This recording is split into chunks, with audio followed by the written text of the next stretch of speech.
आतंकी अड्डों को करना हो तबाह।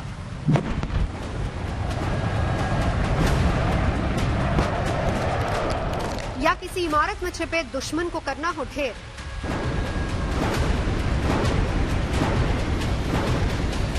इसके लिए बम से बेहतरीन कोई हथियार नहीं।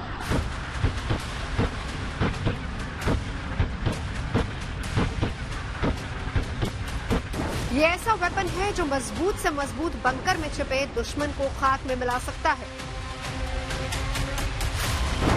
इसकी ताकत इतनी है कि ये दुश्मन देश का नक्शा भी बदल सकता है।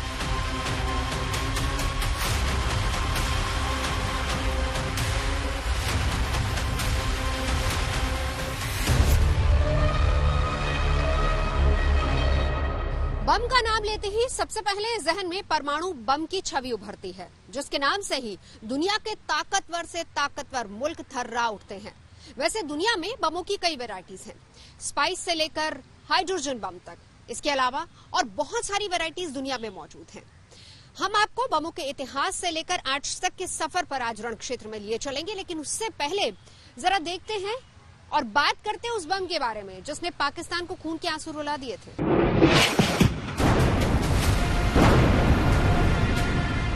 बम दुश्मन को नुकसान पहुंचाने के सबसे कारगर हथियारों के तौर पर देखे जाते हैं।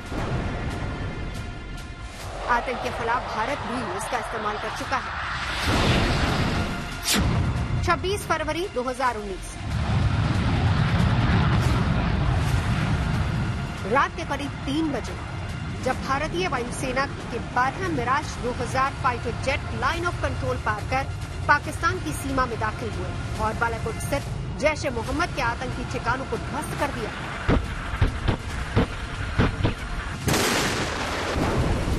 All targets destroyed successfully. दावे के मुताबिक मिराज 2000 ने आतंकी ठिकानों पर करीब 900 किलो के बम गिराए, जिसमें तकरीबन 300 आतंकी मारे गए। एयर स्ट्राइक में आतंकियों के कैंपों को ध्वस्त करने के लिए मिराज फाइटर जेट्स ने स्पाइस 2000 बम का इस्तेमाल किया था। स्पाइस बम यानी smart precis impact cost effective, जो मेड इन इजराइल है। 500 से 900 किलोग्राम वजन वाले स्पाइस बम किसी भी बंकर या फिर घर को तबाह करने की क्षमता रखता है।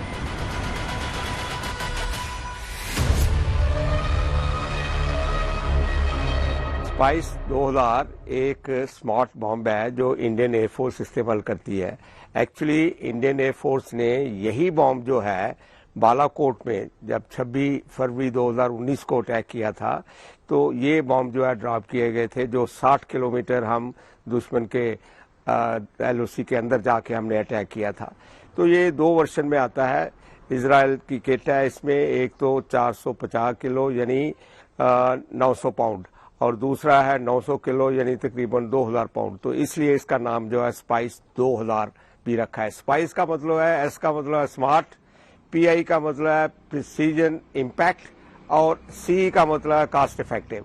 तो इसका रेंज भी जो है जो 1000 पाउंड है, उसका रेंज तकरीबन है 60 किलोमीटर 100 किलोमीटर और दूसरा जो 2000 किलो है उसका रेंज है 60 किलोमीटर। एक बार इमारत में अंदर जाने के बाद जब स्पाइस बम फटता है तो अंदर मौजूद सभी लोग इसके शॉक वेव से भी मारे जाते हैं। सैटेलाइट गाइडेंस और इलेक्ट्रो ऑप्टिकल सेंसर्स की मदद से स्पाइस 2000 बम करीब 60 किलोमीटर की दूरी तक अपने टारगेट को ट्रैक कर उसे तबाह कर देता है। भारत ने फरवरी 2019 में स्पाइस बम का इस्तेमाल बालाकोट एयर स्ट्राइक के दौरान किया था।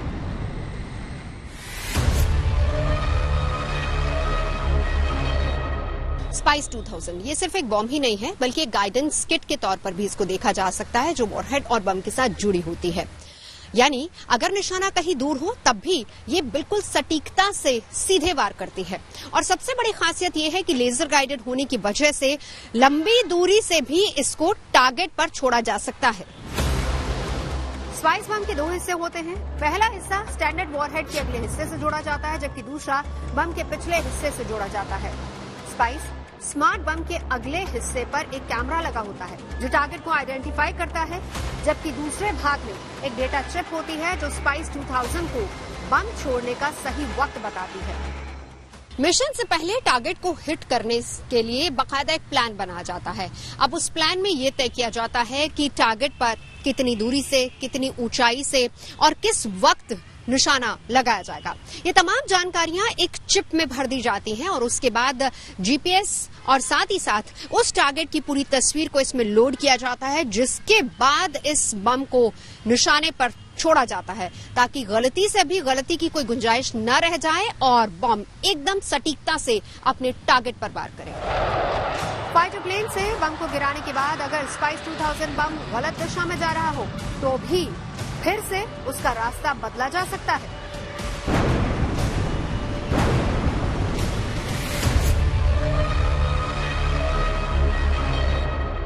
इसमें कोई प्रॉब्लम नहीं। ये जो स्मार्ट बॉम्ब होते हैं इनमें गाइडेंस सिस्टम होता है। वो गाइडेंस सिस्टम को इस्तेमाल करके, जो कि सैटेलाइट गाइडेड भी होते हैं, फिर इलेक्ट्रो ऑप्टिकल सिस्टम होते हैं, नेविगेशन या जीपीएस का सिस्टम होता है। तो किसी तरह से भी अगर आप उसको चेंज करना चाहते हैं तो उसके अलग अलग वर्जन होते हैं। जैसे स्मार्ट मिसाइल है या स्मार्ट बॉम्ब है। स्मार्ट बॉम्ब के अंदर फिन्स लगे होते हैं, वेरा स्मार्ट मिसाइल के अंदर उनके विंग्स होते हैं। तो उनको इस्तेमाल करके किसी भी गाइडेंस सिस्टम को उसका रास्ता अगर बदलना हो तो रास्ता बदल करके नए टारगेट पर या नई दिशा में उसको भेजा जा सकता है। स्पाइस बम के जरिए सबसे सुरक्षित ठिकाने को आसानी से नेस्तनाबूद किया जा सकता है। इसे स्मार्ट बम या गाइडेड बम भी कहा जाता है।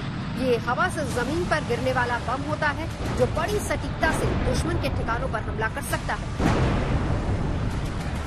इसका मकसद एक खास टारगेट पर अटैक कर उसे तबाह करना है ताकि आसपास के इलाकों को नुकसान न पहुंचे।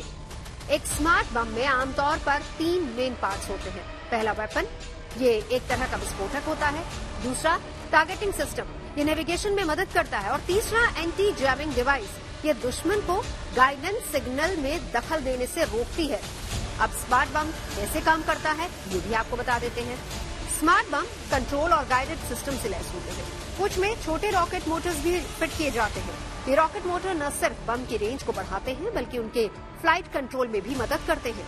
ऊंचाई से गिरने के कारण ये बम अपना रास्ता नहीं भटकता।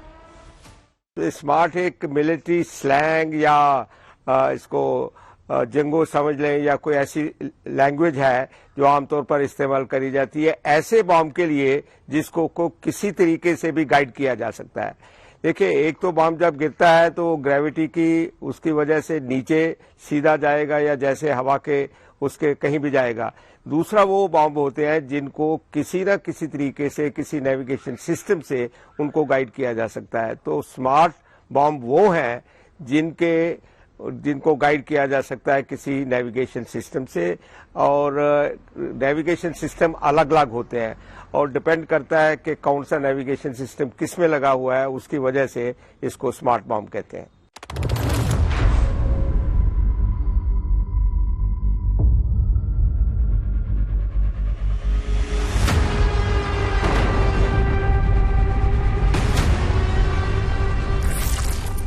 नौ 907 किलोग्राम के स्मार्ट बमों को कई तरह से हथियारों में फिट किया जा सकता है। हथियारों से जुड़ने के बाद इसे joint direct attack munition system कहा जाता है। इन बमों को अमेरिका के हाईटेक बॉम्बर जैसे B-52 और B-1B लॉन्चर से लॉन्च किया जा सकता है।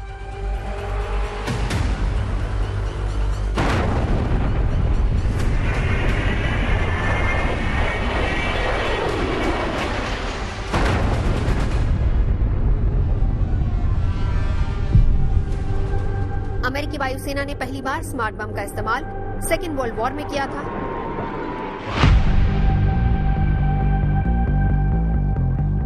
जुलाई 1944 में अमेरिकी वायुसेना ने VB-1AZON बमों का इस्तेमाल कर पश्चिमी यूरोप और बर्मा, जो आज म्यांमार है, उसमें कई मिलिट्री ऑपरेशंस चलाए थे।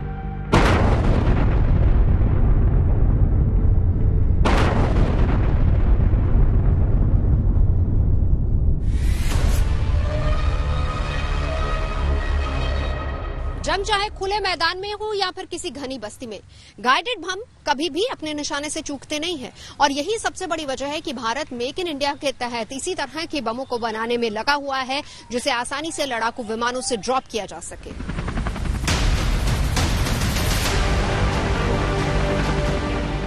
भारतीय वायुसेना को एक ऐसे स्मार्ट बम की जरूरत थी जो खुद नेविगेट और ग्लाइड करते हुए दुश्मन को बर्बाद कर सके। इस काम में भारतीय रक्षा अनुसंधान और विकास संगठन ने मदद की। डीआरडीओ के वैज्ञानिकों ने 2 तरह के बम डिजाइन किए।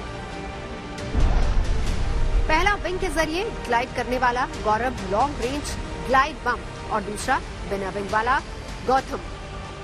दोनों ही प्रिसिशन गाइडेड हथियार हैं। गौरव 1000 किलोग्राम का ग्लाइड बम है, वहीं गौतम 550 किलोग्राम का बम है।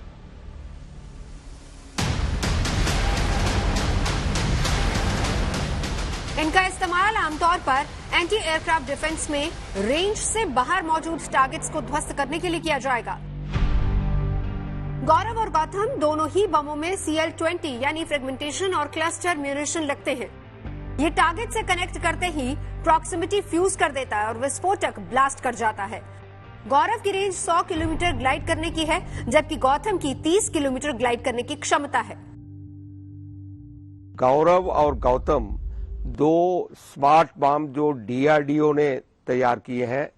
ये दोनों बम की खासियत ये है कि गौरव जो है वो तकरीबन 1000 केजी का है और इसका रेंज जो है वो 100 किलोमीटर है, क्योंकि इसके विंग्ड सिस्टम जो है इसके अंदर लगाया हुआ। जो गौतम है वो 550 केजी का है और इसका रेंज जो है तकरीबन 30 किलोमीटर है। ये दोनों जीपीएस सिस्टम जो है उसके साथ काम करते हैं और इसको अभी अडानी ग्रुप जो है वो बना रहा है। इसकी एक्यूरेसी तकरीबन 7 मीटर है। तो ये एक लेटेस्ट डेवलप किए हुए डीआरडीओ के हमारे पास बॉम्ब है जो इंडियन एयरफोर्स को हैंडओवर किए गए हैं।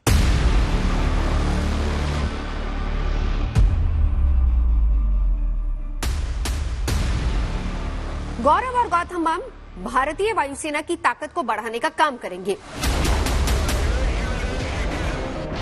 ये बम दुश्मन के उन ठिकानों को टारगेट कर पाएंगे जो एंटी एयरक्राफ्ट डिफेंस की रेंज से बाहर है।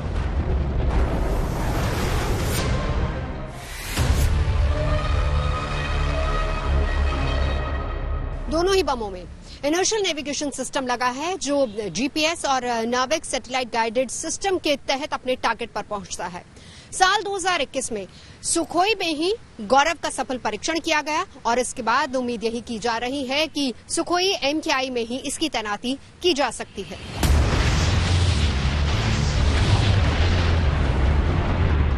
भारतीय वायुसेना 100 यानी स्मार्ट एंटी एयरफील्ड वेपन को धारदार बनाने में जुटी है। इस बम के 10 परीक्षण हो चुके हैं। हर परीक्षण में स्मार्ट एंटी एयरफील्ड वेपन ने अपनी ताकत का लोहा मनवाया है। स्मार्ट एंटी एयरफील्ड वेपन को डीआरडीओ ने विकसित किया है। इसे 100 किलोमीटर की सीमा तक सटीक मारक क्षमता के साथ जमीनी लक्ष्यों को भेदने में सक्षम बनाया गया है। युद्ध जैसे हालात में 100 दुश्मन के रनवे उसके बंकर को आसानी से ध्वस्त कर सकता है।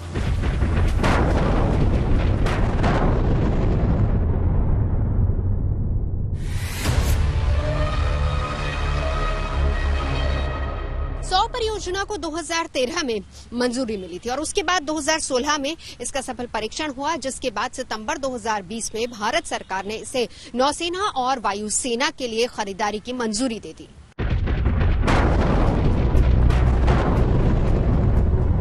भारत के पास एक और स्वदेशी बम है जिसकी ताकत से दुश्मन थर थर कांपते हैं। नाम है सुदर्शन।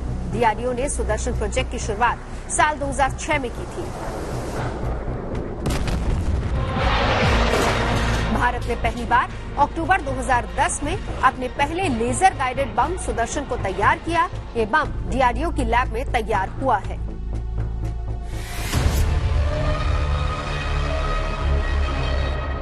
सुदर्शन बम दरअसल भारत का सबसे पहला स्वनिर्मित स्वदेशी लेजर गाइडेड बम है और इसे वायुसेना के लिए ही तैयार किया गया था।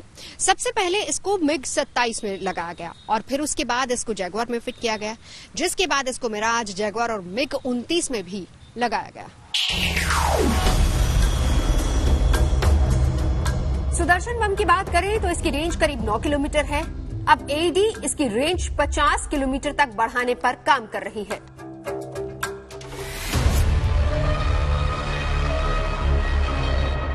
सुदर्शन बम सबसे पहला भारत का डीआरडीओ की तरफ से तैयार किया गया। 2013 को एक्चुअली इसकी ट्रायल करके ये इंडियन एयरफोर्स को दिया गया था।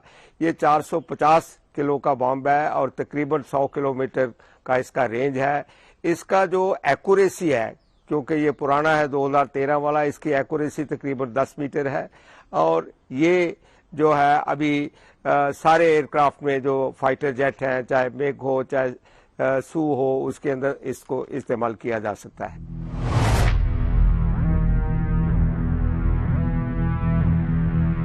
लेजर गाइडेड बम बेहद सटीक निशाना लगाने में सक्षम है। इसको सबसे पहली बार वियतनाम युद्ध के दौरान अमेरिका ने तैयार किया था। इसके बाद इसको रूस, ब्रिटेन और फ्रांस ने बनाया था। भारत भी लेजर गाइडेड बम का इस्तेमाल कर चुका है। करगिल युद्ध के दौरान भारतीय वायुसेना ने बंकर में छुपे दुश्मनों पर बम बरसाकर उनकी कमर तोड़ दी थी।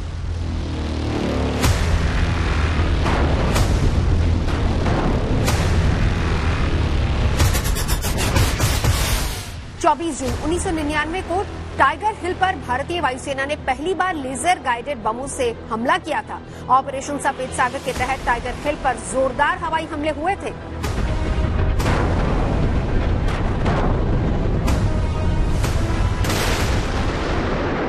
एयरफोर्स के इतिहास में यह पहला मौका था जब युद्ध के दौरान लेजर गाइडेड बमों का इस्तेमाल किया गया।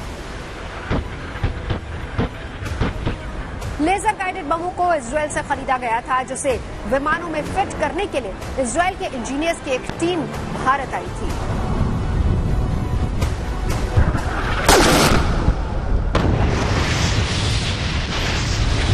टाइगर हिल पर हमले में मिराज 2000 विमानों का इस्तेमाल कर दुश्मनों के ठिकानों पर लेजर गाइडेड बम बरसाए गए।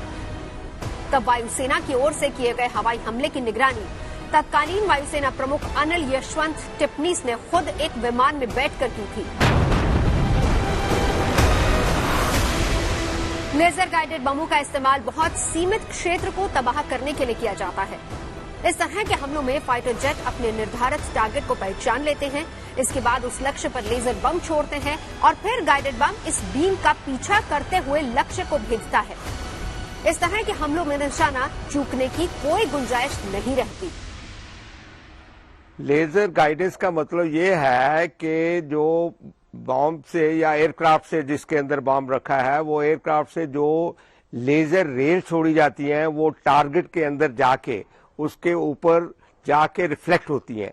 तो जो बॉम्ब के नोज के अंदर कैमरा है या कोई और गाइडेंस सिस्टम है, उसको वो इंफॉर्मेशन मिलती है और वो नोज उसका जो है बेसिकली वो एक्ट करता है एज ए होमेगान।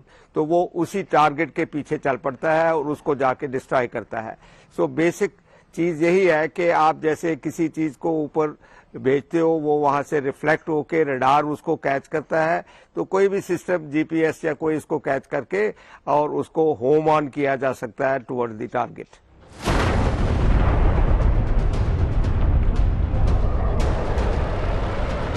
भारतीय वायुसेना के पास 500 किलो वाला जीपी बम भी है, जो एक प्रहार में पाकिस्तान के किसी भी एयरपोर्ट को तबाह करने में सक्षम है। दुश्मन के बंकर को नेस्तनाबूद कर सकता है। स्वदेशी जीपी बम को जगुआर और सुखोई SU-30 MKI में लगाकर इसका इस्तेमाल किया जा सकता है। जीपी बम के 100 मीटर के दायरे में आने वाला दुश्मन या फिर हथियार आसानी से तबाह हो सकता है। 500 किलोग्राम वाले एक जीपी बम में 15 मिलीमीटर तक 21,000 स्टील के छर्रे हैं, जिसके अटैक से 12 mm स्टील की प्लेट को भेदा जा सकता है।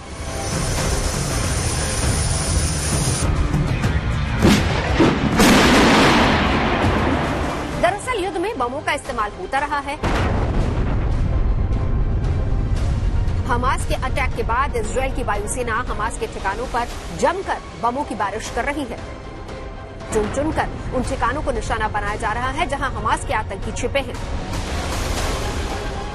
इस हमले में एक बम सुर्खियों में रहा है, नाम है फॉस्फोरस बम। ऐसा बम जो हवा से सारी ऑक्सीजन सोखकर हड्डियों को गला देता है। फिलिस्तीन का आरोप है कि इजराइल ने हमास से बदले की कार्रवाई में फॉस्फोरस बम का इस्तेमाल किया है।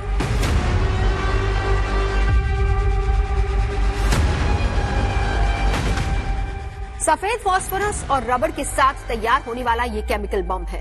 दावा ये किया जा रहा है कि ये जहां गिरता है उस जगह की ऑक्सीजन तेजी से सूखने लगता है।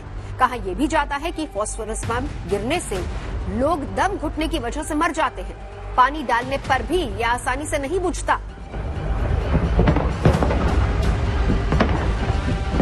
फास्फोरस बम को इसलिए भी खतरनाक माना जाता है क्योंकि ये बड़े पैमाने पर तबाही मचा सकता है। सफेद फास्फोरस हथियारों पर प्रतिबंधित नहीं है, लेकिन आबादी वाले इलाकों में इनका इस्तेमाल करना प्रतिबंधित है और इनका इस्तेमाल युद्ध अपराध भी माना जाता है।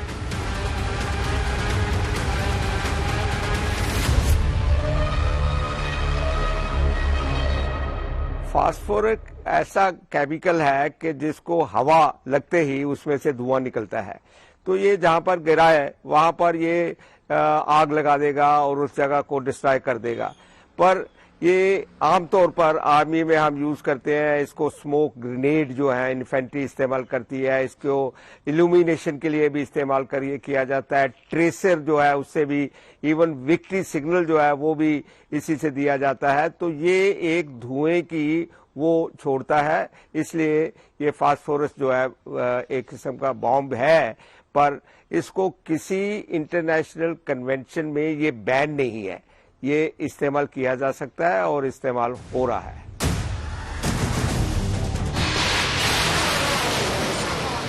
उन्नीस 1916 में फर्स्ट वर्ल्ड वॉर की शुरुआत से पहले ऑस्ट्रेलिया के सिडनी में भी कुछ लोगों को सफेद फास्फोरस का इस्तेमाल करते हुए पकड़ा गया था।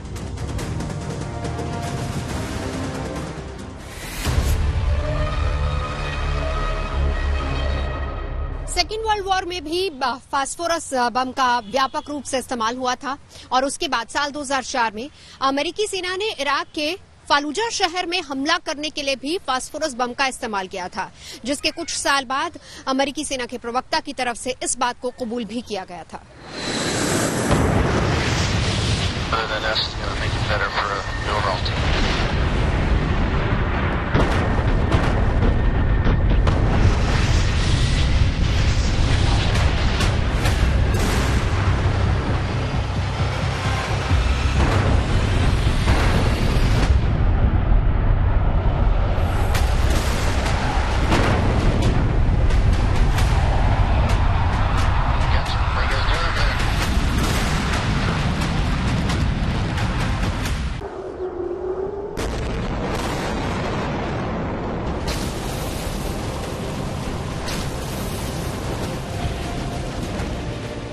फास्फोरस बम के जैसा ही एक और बम है जिसे बेहद खतरनाक और विनाशक माना जाता है। नाम है क्लस्टर बम। ये परमाणु बम तो नहीं है, लेकिन एटॉमिक हथियारों से कई मायनों में कम भी नहीं है। क्लस्टर का मतलब गुच्छा या फिर किसी चीज का समूह। क्लस्टर बम जब फटते हैं तो इनमें बड़ी तादाद में छोटे छोटे बम निकलते हैं, जिससे भारी नुकसान पहुंचता है।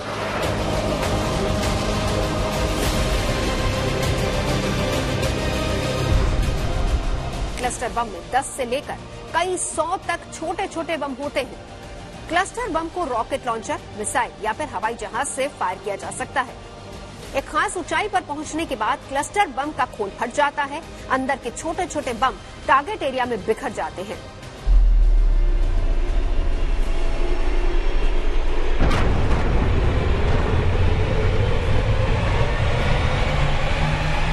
उनमें टाइमर होता है ताकि वो टारगेट के करीब पहुंचकर फटे। ताकतवर क्लस्टर बमों से टैंकों तक को नुकसान हो सकता है। दुश्मन के हवाई पट्टी को तबाह करने से लेकर इलेक्ट्रिसिटी ट्रांसमिशन लाइनों को तबाह करने तक की ताकत होती है क्लस्टर बम में। यही नहीं, जमीनी बारूदी सुरंगों को तितर-बितर करने और रासायनिक और जैविक हथियारों को ठिकाने लगाने में भी क्लस्टर बमों का इस्तेमाल किया जाता है।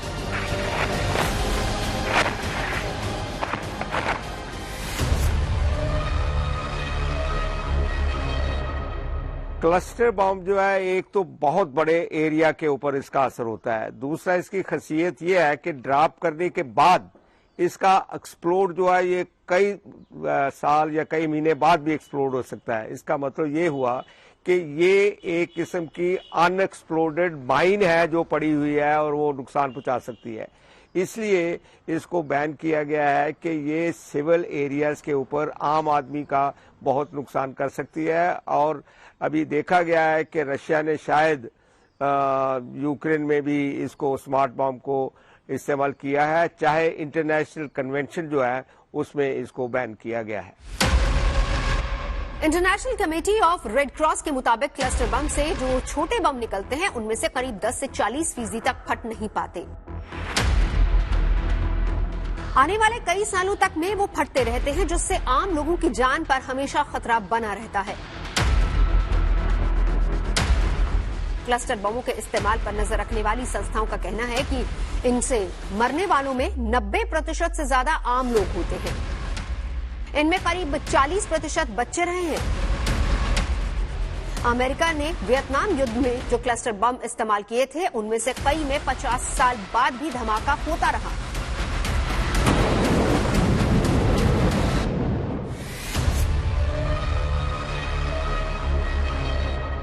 क्लस्टर बमों का सबसे पहले इस्तेमाल रूस और जर्मनी ने किया था और इनका इस्तेमाल द्वितीय विश्व युद्ध में हुआ था और यकीन माने कि इन्होंने बहुत ज्यादा नुकसान पहुंचाया था। फिलहाल दुनिया में 200 से ज्यादा अलग अलग वैरायटीज के क्लस्टर बम मौजूद हैं, लेकिन इन पर अंतर्राष्ट्रीय पाबंदी भी लगी हुई है और 100 से ज्यादा देश ऐसे हैं जिन्होंने एक संधि के तहत इनके न इस्तेमाल को लेकर हस्ताक्षर भी किए हैं।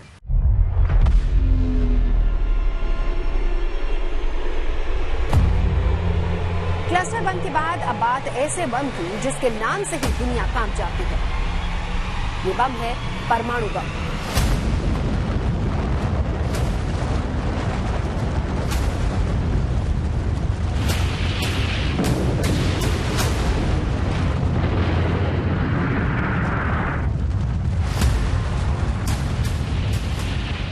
अगस्त 1945 को दुनिया ने परमाणु बमों की विनाशकारी ताकत देखी। सेकेंड वर्ल्ड वॉर के दौरान अमेरिका ने जापान के हिरोशिमा में परमाणु बम से हमला किया।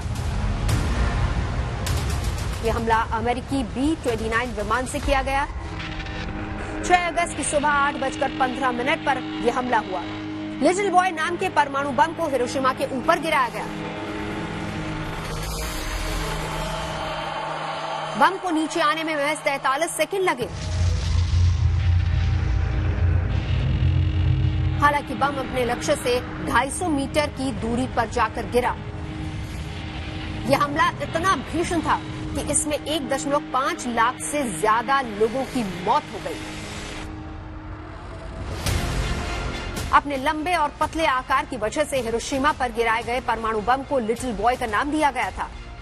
लिटिल बॉय में 64 किलो यूरेनियम 235 का इस्तेमाल किया गया था, जिसके विस्फोट से 15,000 टन TNT का धमाका हुआ था। जब यह फटा तो हिरोशिमा का तापमान अचानक 10 लाख डिग्री सेंटीग्रेड तक पहुंच गया था।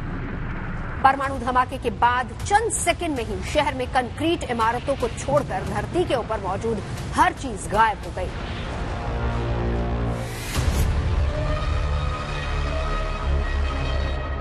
विस्फोट इतना जबरदस्त था कि जहां पर बम गिराया गया था वहां से 15 किलोमीटर दूर तक कई इमारतों के शीशे चकनाचूर हो गए थे और दूर दूर तक कई ऐसी बिल्डिंगें थी जो 1 सेकंड में धराशायी हो गई थी और चारों तरफ सिर्फ और सिर्फ धुएं का गुब्बार ही नजर आ रहा था।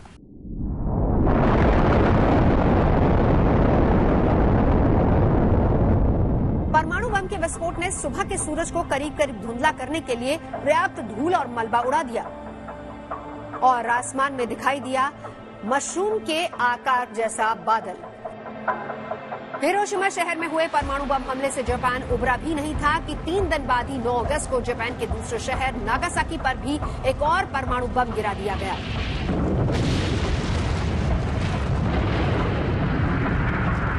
हिरोशिमा पर गिराए गए परमाणु बम की तुलना में नागासाकी पर गिराया गया परमाणु बम ज्यादा खतरनाक था।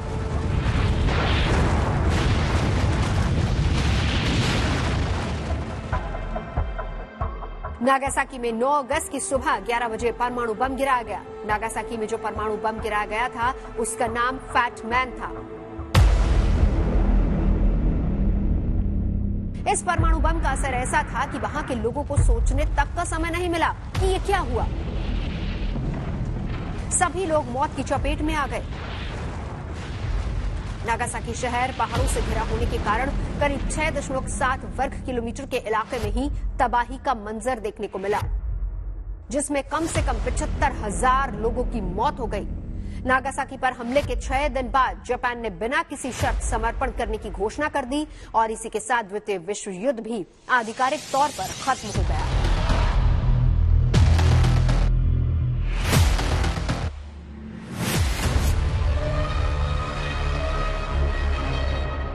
हिरोशिमा और नागासाकी पर हुआ परमाणु हमला यकीनन इतिहास के काले अध्याय के तौर पर जाना जाएगा और शायद इसीलिए हर साल 6 अगस्त को इसे शांति के रूप में मनाया भी जाता है, जिसको हिरोशिमा डे कहा जाता है। परमाणु बम हमले की मार झेल चुका जापान आज अपनी तकनीक और मेहनत की बदौलत दुनिया के सबसे विकसित देशों में एक है, लेकिन उसकी प्रतिज्ञा साफ है कि वो देश में परमाणु हथियारों का निर्माण नहीं करेगा। परमाणु तकनीक को वो सिर्फ शांतिपूर्ण तरीके से ऊर्जा उत्पादन के लिए इस्तेमाल करेगा। हालांकि दुनिया की आज की तस्वीर जापान जैसी नहीं है। दुनिया में परमाणु हथियारों की रेस तेज होती जा रही है।